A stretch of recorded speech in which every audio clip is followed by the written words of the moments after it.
Hello, boys and girls. It is the 8th of June. A little frosty today compared to last week. Still sunny, but rain and kind of like down to 23, 24 degrees. I guess it's kind of the norm for Moscow this time of year. But anyways, the topic we have today is Ukranization of the Europeans. What is Ukranization? Well, that's when you become something like Ukraine. You're poor, have energy problems, have absolute corrupt officials up top, have a dumbed down population with education collapsing, and your Nazification is going along splendidly. And as we see in the vast majority of the European Union, that is exactly what is happening. I'm beginning to think that Ukraine... Oh, and you're a vassal of America. Forgot about that last one. That's the key one. I think Ukraine was a test ground for the rest of the European continent, short of Russia. Which, by the way, we own a fourth of the European continent, but we'll ignore that little part. The only countries still resisting are Hungary, Serbia, and now Slovakia. The rest of it is moving along just splendidly. The Italians are starting to have a little misgivings because I guess they don't want to lose. They don't have too many men to begin with at a young age. They're dying out as a population. They have lots and lots of immigrants who are going to be more than happy to service the Italian women once the men get killed off on the Russian front. Well, that goes the same thing for France and Germany and everywhere else. I think in the next 20 years we're going to see a very, very different face of most of Western Europe. It's going to be a face that's going to look nothing like what it looks like now. An actual ethnic French, those Franks and Celts, ethnic Germans, ethnic Brits are going to be in the vast minority. Because I guess what? First of all, as this drive for war goes, and you've got the Germans bringing back the draft, and they're screaming to various parties for example, Boris Pistorius' party is screaming to bring in 950,000 reservists up to 55 plus years old. You've got public service, i.e. the draft in its own form, well, a more voluntary draft, being pushed in England, and so on and so on. The vast majority of the people that are being targeted are the nationals, not the immigrants. The immigrants aren't going to go fight and die for Queen and country or King and country, or for the Chancellor, or for President Macron, or whomever else. They're going to take over. They're going to riot. They're going to burn. They're going to take your women. No, the women that aren't sent off to die as part of Ukranization. I mean, that's going to be the reality of it. I mean, come on. You think the average Arab or Afghan or African is going to run off to go die for France? Seriously? Or for Germany? The people that came in there and don't even want to work in Germany or France, they just want to leech off your benefits, are going to go and die for you? I mean, you've got to be seriously a brick up there to believe something like that. But your leaders are going to tell you that. They're not going to tell you what's going to happen to your wife and kids while you're being murdered off and by your leaders, suicide by Russian tank. And if you look at further the economy, Ukraine gave up Russian gas. Well, sort of, kind of. It just reversed it from, say, Slovakia, which really meant they didn't even get it to Slovakia, just paid Slovakia extra money. So its own gas went up radically in cost. And true, Ukraine is absolute, probably the most corrupt country in the world, by and far. But Europe hasn't quite reached that level of corruption. Europe just refused Russian gas. Europe has lowered its gas usage by 120 million cubic meters, which corresponds to about the amount of industry that's left Europe. I mean, Germany is deindustrializing at an incredible pace. So the interesting thing is, for this war, and there's going to be a war, your owning class has decided it's time for you to die off. And there's no other way they can explain to you why they screwed you economically. And I'm going to screw your kids economically. I'm going to screw their kids economically, if there are any of them left. then they just get you killed off. Then there's no questions to answer. See, the peasants are pissed because the peasants are now living like peasants. While the upper class, the owning class, and I'm not doing this communist dialectic here, but the upper elites, the top 1%, 1.5%, I mean, even the rich, the average rich in Europe are getting poor. But the financial class, the big guys up top, the globalists that own you lock, stock, and barrel, they're getting very rich. And their political minions that are mouthing off stupidities like deindustrialization, which, by the way, they're doing. Of course they're doing. They don't have to close the industries down. They just make energy prices so expensive, they leave. And most of these owning classes, they go back to London and New York, and more so even to New York than London these days. Because England's also suffering. So you who are listening are more likely, you've got one of two choices, really. Get your money into gold, physical gold, and get the gold out buy the gold outside of whatever country you're living in, and then get the hell out. Because, by the way, if you're buying gold paper, because most of these funds, they advertise gold paper. That's what they're advertising. You don't own gold. There's no physical gold involved. You own paper on a market. And if that market crashes, that paper is going to be gone, and there's no way in hell you're ever going to get any gold in your hands. And if you're looking for gold in the U.S. and places like that, because, oh, now I'll have gold. Well, in 1933, the U.S. confiscated gold coins and confiscated about a third of all the jewelry gold. So, no, that's not going to work either. But if you have enough value left, get into Bitcoin, transfer it over to a different country, invest it in real estate, invest in something else, get a citizenship there. Because Europe is dead. If it isn't dead, the only way Europe is going to survive is through a very, very series of bloody civil wars. But thankfully for the ruling class, most Europeans are spineless, dumbed down, and are just going to take it how it's given to them. And when they're told to go die off on the Eastern Front, most of them are going to go die off on the Eastern Front, like good little minions. And you are going to get that kind of order. I mean, it's obvious. Europe is being the wave of Nazism rising up, even if in parts of Europe they didn't want to say it. But the reality is Europe is becoming another Nazi roundabout. And why should that be surprising? I mean, look, Hitler wasn't building a great German empire. And those people that have taught you that are full of it.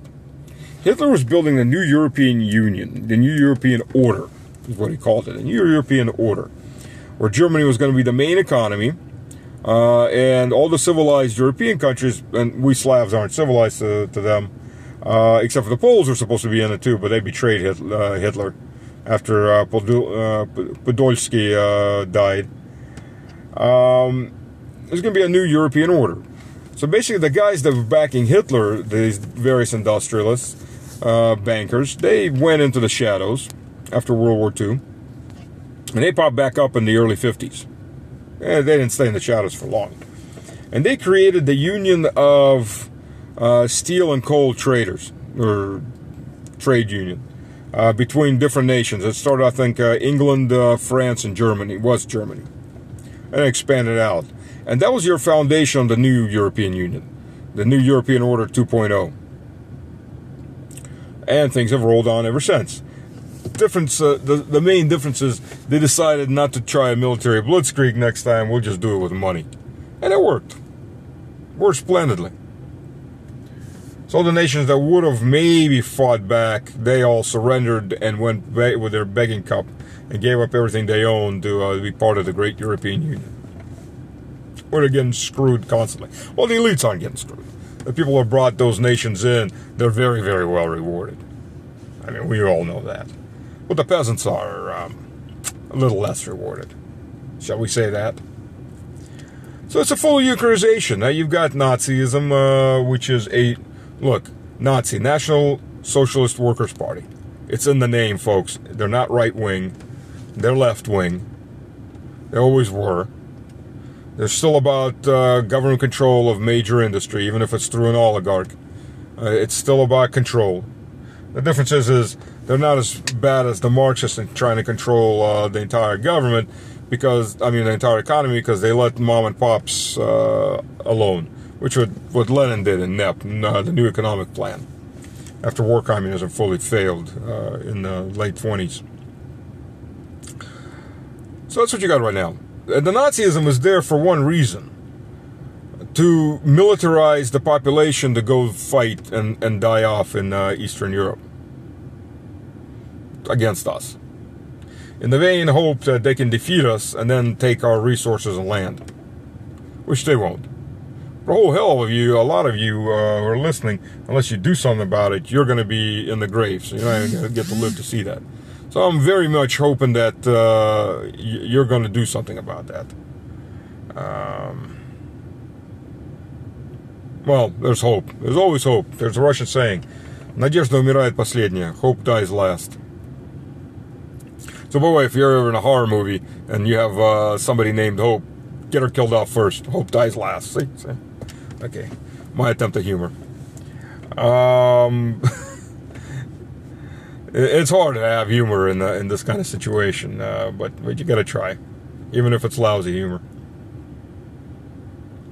So yeah, but then you're gonna ask yourself, with all this industry leaving, Germany, France, with extremely expensive natural gas, Norway's had issues on their developed. Norway is now 30% of the EU's natural gas. The EU went from being dependent on Russian natural gas piped in, that was stable in large volumes and was never used as a tool against the EU, to being dependent on America and Norway. Yeah, Norway's piped. America is LNG. Norway is constantly having issues on its main production facility, which is why it's down right now and they're having shortages. Electric problems, and but the problem is their main fields are drying up, and the new fields they're opening up are just compensating for what they're losing off their main fields. So there's absolutely no capacity to expand. So 30% is what you get, and since everything went up, they raised their prices. Yeah, there's European solidarity. It's true there were a lot of calls for them to lower their prices. Boy, did they ever not do that. Right. And then there's American LNG. SPG in Russian. And here's the problem with that. That's market-based. And the whole third European, but that shouldn't be surprised, because the whole third European energy package was to force everything into market prices, not long-term contracts, because that was going to save you money. Right. How well did that work out? Prices tripled, quadrupled, and everybody got screwed. Except for the big bankers, of course. So we roll on. And we roll on to the point where we are at right now. American LNG goes where the best market prices are. And the best market prices are in Asia. It's hot. People are using the air conditioners. And they can afford to pay more than second world Europeans, who are very quickly becoming third world. And as industry leaves, because industry needs steady amounts of large volumes of gas at steady price. As industry leaves for Asia and America, first of all, America's gobbling up European industry, and Europe is being pushed into war, America's in a very, very good position, because it's going to feed you the war materials you need to go die. And whatever survives out of the formerly European population is going to be fully indebted for generations to the Americans. It's a win-win for them. It's a lose-lose for you. Congratulations. Enjoy your alliance with America. You're like the beaten girlfriend, Europe. Oh, but they'll change this time. No, they'll beat you even worse. And rape you, and beat you, and rape you, and beat you, and do the same thing to your kids. Enjoy. You're now... The Western Europeans have been... were parasitical on most of the continent to raise themselves up, are now being parasitized by one of their former colonies. that's now sucking them dry. That's part of Western economic miracle, is you find somebody that you can suck dry and build off of what you steal from them. That's what pisses the Europeans off. They've never ever able to really steal from us. They've had short windows, like the 1990s, like the 1920s, but they were relatively the first half of the 1930s. But they're relatively short windows. But looks like America's got its, or the American elites have got its grip. I'm not saying the American people, because the American people are screwed themselves. They're being drained at almost the same rate as the rest of you are being drained. And voting the pocket opposition into power isn't going to change anything. There's a reason they're the pocket opposition. They're bought and paid for by the same people that own the main ruling parties. So, now do 2 plus 2 and figure out what you need to do. But the vast majority will never do what needs to be done and will be sucked dry until extinction. But, okay, guess that's so. But we're looking at, historically, for 200 years from now, historians are just going to be amazed at the processes that are going on in Europe. The Ukranization of Europe, which includes the deindustrialization, the Nazification, and the dumbing down of the population to such a degree that it goes extinct by its own will. I mean, those guys that are running away from being mobilized in Ukraine, the videos that keep coming in, a lot of those guys are like rats now trapped in their apartments, afraid to go out. And sooner than later, and there are already calls in the Rada, they're going to start busting the doors down, circling a building, busting the doors down, just dragging them out by their noses. And the people are being thrown up into Kharkiv against our forces. I mean, look at some of the videos that are coming out. These guys have never held a rifle in their hands. I mean, to call them meat is an insult to meat. I mean, these guys don't even know what the business end of an assault weapon is. They never took one apart. They never held one. They never fired one. What do you think their chance of survival are when the first artillery strike goes in and they don't have any clue what they're supposed to do? Like, say, drop at an instinctual level. Just drop. And maybe survive the explosion. They're going to be standing there like sheep getting, like wheat getting shorn down by those artillery rounds. The guys that are getting a month, 2 months training, being sent in around Robotina were being wiped out pretty fast. These guys don't even have that. This is bottom of the bottom here. Just go die. Maybe you can kill one Russian if 100 of you will die. That's a good exchange. And that's the meat waves that are going to be coming in up in Kharkiv. And the thing is Kharkiv, yeah, the Ukrainians in the northern area there in Kharkiv outnumber our forces about 2 to 3 to 1. Our forces aren't moving very fast. But the Ukrainians are trying to start attacks right in range of all of our aviation.